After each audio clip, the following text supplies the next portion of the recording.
Indian premier ലീഗിന്റെ 18ാം season ആവേശകരമായി തന്നെ പുരോഗമിച്ചുകൊണ്ടിരിക്കുകയാണ്.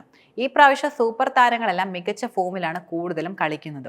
ഇതുവരെ കപ്പടിക്കാത്ത ടീമുകൾ ആദ്യ റൗണ്ടുകളിൽ തിളങ്ങുന്നത് ടൂർണമെന്റിന്റെ ആവേശം വളരെയധികം ഉയർത്തുന്നുമുണ്ട്.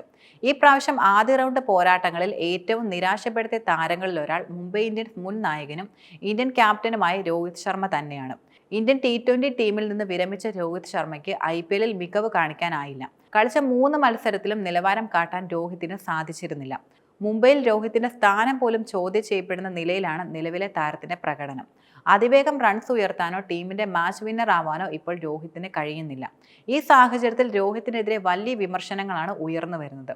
മുൻ മുംബൈ ഇന്ത്യൻസ് പരിശീലകനും താരവുമായിരുന്ന സാഹിർ ഖാനുമായി രോഹിത് ശർമ്മ നടത്തിയ സ്വകാര്യ സംഭാഷണം വൈറലായിരുന്നു. മുംബൈയിൽ തുടരാൻ താല്പര്യമില്ലെന്ന തരത്തിലായിരുന്നു രോഹിത് സാഹിർ ഖാനോട് സംസാരിച്ചത്. ഇപ്പോൾ ഇതാണ് വൈറലായിക്കൊണ്ടിരിക്കുന്നത്. ലക്നൗ സൂപ്പർ ജയൻസിന്റെ ഉപദേഷ്ടാവാണ് ഇത്തവണ സാഹിർ ഖാൻ എന്നത്.